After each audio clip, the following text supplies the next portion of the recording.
बैठे देव करे स्थाना, आवत देखत विषय व्यारी, देत तुरंत कपाट। अब सेव को देखा, इस एक उदाहरण, अच्छी वस्तु को आपने देखा, आपके मनन का इसका भोग करो, हाथ को आदेश दिया, पैसे निकाले, सेब खरीदा। अब सेब को आप हाथ से खाओगे कि मुंह से खाओगे? हाथ तो नहीं लगाओगे। अब सत्संग सुन लो तुम।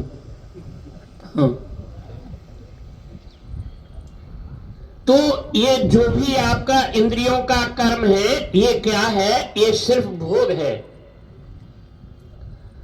और भोग किसके द्वारा होता है? महज इच्छा के द्वारा होता है। और जब मनुष्य के अंदर इतनी इच्छा हो जाती है भोगों के लिए, एक्स वाई जेड जो भी संसार का कर्म है, सब भोग है कि नहीं है?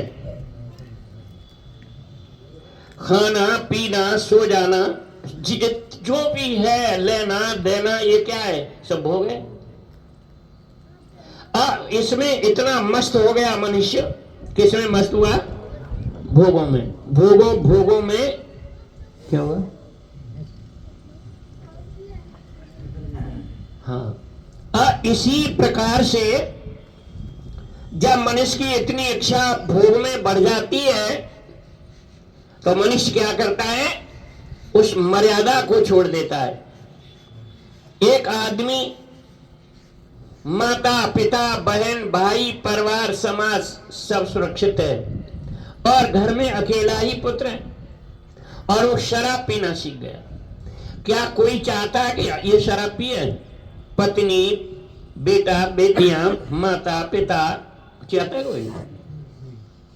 लेकिन उसको जितना प्रयास किया जाए, समझाया जाए, लेकिन उसकी आदत, क्या माता पिता की बात को मान रहा है? शराबी क्यों नहीं मान रहा? उसकी इच्छा। तो इच्छा मानव को दानव बना देती है। ध्यान से सुन लो, इच्छा क्या करती है?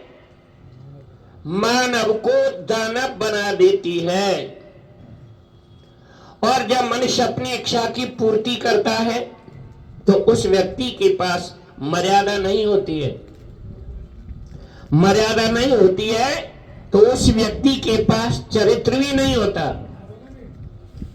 चरित्र नहीं होता तो उसके ख्यालों में, नजरों में कोई भी नाता रिश्ता रिलेशन संबंध कुछ भी क्यों नहीं रहता?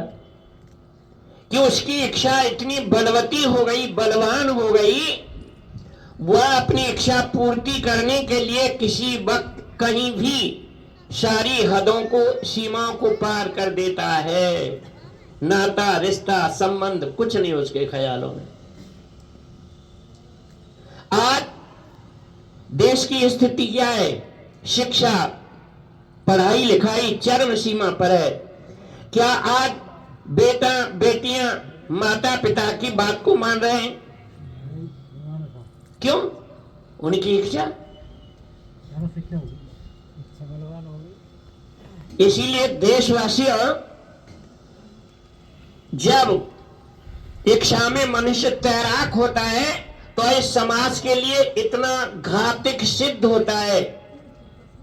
अपने परिवार के लिए, देश के लिए, राष्ट्र के लिए, समाज के लिए। जैसे पानी के द्वारा ही फसल को प्रकट किया जाता है, प्रफुल्लित खुशी किया जाता है, खेती गीला किया जाता है, बीज डाला जाता है और उसमें फसल होती है। और जब फसल अंकुरित हो गई, बीज उसमें फिर दाना पड़ता है, फसल पकती है। और उसको पानी न मिले तो, पानी न मिले फसल हो जाएगी? नहीं होगी। नहीं तो फसल को किसने पैदा किया? पानी के माध्यम से। और वही पानी पकी फसल पे ओले बन के गिर जाए तो क्या होगा? ऐसे ही चाहे देश का नेता हो, चाहे देश का गुरु हो, साधु हो, मुखिया हो, इस राष्ट्र के लिए इच्छाधारी गुरु हो, तो इस समाज को